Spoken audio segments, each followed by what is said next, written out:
What's up everybody, how are you fine people doing today?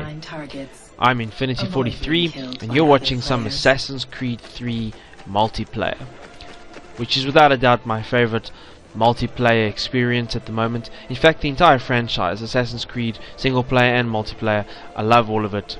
I love what they do, I'm a big fan. And we're playing some Wanted on a map called Northwest Passage, which is a cool little map with shipwrecks and snow, and my target has appeared above there, but I'm pretty sure that the thief coming here at me is my pursuer, so I'm gonna drop a smoke bomb and it's gonna do absolutely nothing, which is very irritating. I don't know if maybe I walked out of my smoke bomb or maybe you pressed X before I managed to drop it, I don't know, but either way I'm dead, but I'm back from the dead and I'm going to kill this deacon real quick. Now, let me tell you a little bit about Wanted in case you're not too sure or maybe you're new to the game. Wanted is the original Assassin's Creed multiplayer game style that came out with Assassin's Creed Brotherhood. And in Wanted, you're assigned a target, and that target is displayed in the upper right corner with the little portrait. And then you're also given a blue compass which is in the middle of the screen. And the blue compass shows you where your target is. As you get closer to your target, that compass will fill up. And when it's completely full, your target is really close by. It will light up when your target's in your line of sight. So when it's lit up and full, it means your target is extremely close and you really should be killing him at that moment. Now I'm looking for the character called the Monty Bank, who's appeared on the far side there, so I'm going to walk a bit here to the left. Here's my first tip for you for the day: never walk straight towards your target. It's a little bit too obvious, and the guys who are real players are probably going to see very quickly that you're coming toward them to kill them. And you don't want that, because you want to get the best score for every kill that you get, unless you want to play like a douche. So my advice to you is keep your eyes open when a pursuer is after you and they're nearby. If a player on the map is walking straight at you, there's a very good chance it's a human player. The game will hardly ever send an NPC or computer character walking straight at you. And bear that in mind when you're after your targets. You don't want to walk straight at them. It just looks a little bit too obvious. Now let's talk a little bit about your gameplay approach for Assassin's Creed, because it's one of the few games out there where there are a whole lot of ways that you can approach playing your multiplayer lobbies, and I want to tell you a little bit about how I play and why I play the way I do. Now, when I play Assassin's Creed, most of the time I tend to approach it in a very stealthy and discreet way. I don't like to draw attention to myself. I don't like to do what this guy's doing here. When you draw attention to yourself, a big red flag appears above your head. Let your target know that you're after him. And in my case, I got a lure on him, which means I can score some points for him basically for doing nothing. We'll talk about lures more later.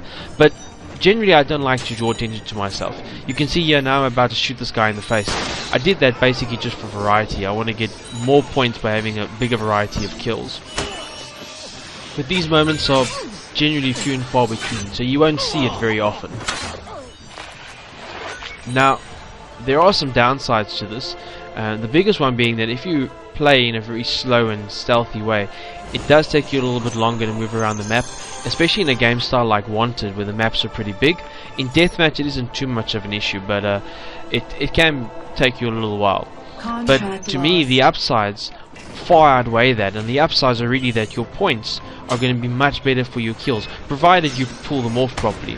If you're standing in blend groups and getting close to your target without being detected, you're going to get more than 100 points for your kills. You're looking at getting 300, 400, even upwards to 800 and 1000 if you get it right. So to me that's a much better way to play the game, just to get the better points. It's totally worth it. Now let's look at an alternative gameplay style that you can use, one that's very popular judging from the lobbies that I've been in, and is what I'd call a very aggressive approach. So in this way of playing, you're going to run around the map a whole lot more, similar to what this guy's doing here, and you're probably going to find your targets quicker and get a lot more kills, which is great. But I've never personally understood this way of playing, because the points aren't that great when you play like this. Let's use that deacon as an example. The guy just killed me. He's killed me about 3 times now in the last 3 minutes or something, and I think his combined total of points for all of that was about 350, which isn't bad. But I'm pretty sure if I can get him as a target and if I can play my game right, I can pick up a lot more points just with a single kill, or at least as many as he got off his 3 kills. And as luck could have it, I now have the Deacon as a target, so let's see what happens. He's somewhere that way. I think he might be on the ship somewhere. My pursuer's close, I can hear the whispers. Okay, the thief is my pursuer, so I'm going to stun him, and now I'm going to rip the Deacon's throat open just after he finishes playing around with the thief there. Now let's see how many points I can get off this one. 300 points. Okay, so I came close to getting almost as many points as he did in the 3 kills that he got off me. So this is why I tend to prefer a stealthy approach to a sort of offensive one. Now I'll admit, pulling a gun out and trying to shoot somebody isn't particularly stealthy. As I said earlier, it's good for variety to have different types of kills, but in this case I'm actually just annoyed with the character. I'm annoyed with the player actually. He's running around, he's killed me a whole lot of times, so at this point I really just want to give him some payback. So I'm going to see if I can get a lock on him, and there we go. Try running from a bullet, sir. Now let's talk a little bit about pursuers, because we haven't done that yet.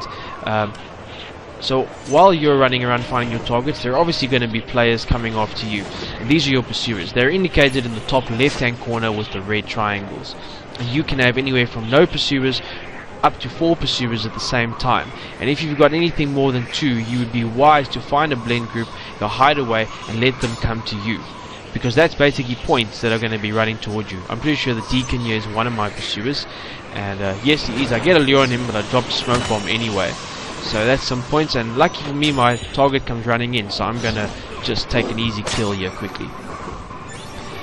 Now I just want to briefly mention lures before we go any further about pursuers. A lure, from what I can tell, is basically when you trick your opponent into killing an NPC, or if you mislead them into following an NPC. That's what I can tell from the game. Generally I get lures for getting to kill NPCs, and the way I do this is I use two particular items in my inventory. I have an ability set called Morph, which makes everybody in the blend group look like me, and I also have a perk, I forget its name, but there's a perk that makes at least one other person in the blend group look like your own character if you join the group. So if you don't have Morph, you can use just the one perk, and there'll always be 2 of you in the blend group.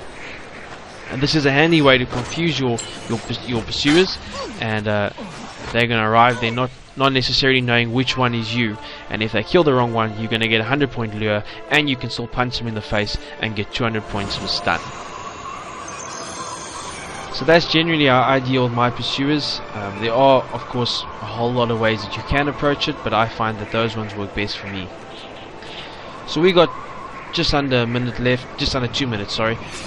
My target's somewhere on the ship here, and yeah, there he is, but unfortunately for me he's just been killed. So I'm going to step in and get a ground finish. If your target dies right in front of you, don't forget to move in and get your ground finish points. Those 50 points might be the 50 points you need to win the game, so don't pass up that opportunity. And now again, I've got a bunch of pursuers, so I'm going to blend in. I've got 3 pursuers now, so I've morphed the group. Most of the characters look like me, and we'll see if we can trick some of my opponents into killing the wrong one. Already somebody down there, it would seem, has killed somebody else, so that's 100 points already. Fantastic. Whispers are really loud, my pursuers are close. No doubt the Deacon, so I get a lure and a stun on him, and here comes another one. So I'm going to drop a smoke bomb this time, because he knows who I am. He saw me stun the Deacon, and I'm going to get a stun on him. Still hearing some whispers, so somebody's close by. Oh wow, that was lucky. That man was either completely not paying attention, or he really had no idea who I was. But either way, I'll take the points. So we're in the last half a minute or so of this match.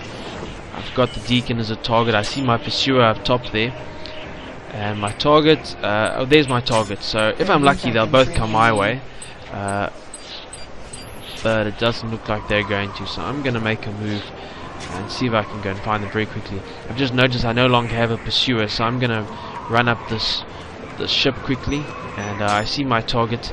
Contract lost. But he's died, unfortunately. So I'm just going to jump in, get some last minute points just before the game ends, just to make sure I keep that top spot.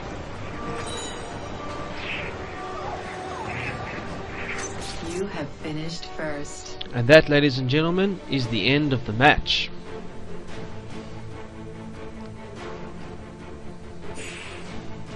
First place, always awesome. 5,100 points, 7 kills, 9 deaths. That's a high death rate, I'll be honest. But stuns and kill quality is what saved me there. So thanks very much for watching, and please feel free to comment, rate and subscribe and anything else you want to do, and we'll see you soon again. I'm Infinity43, and you have a good day.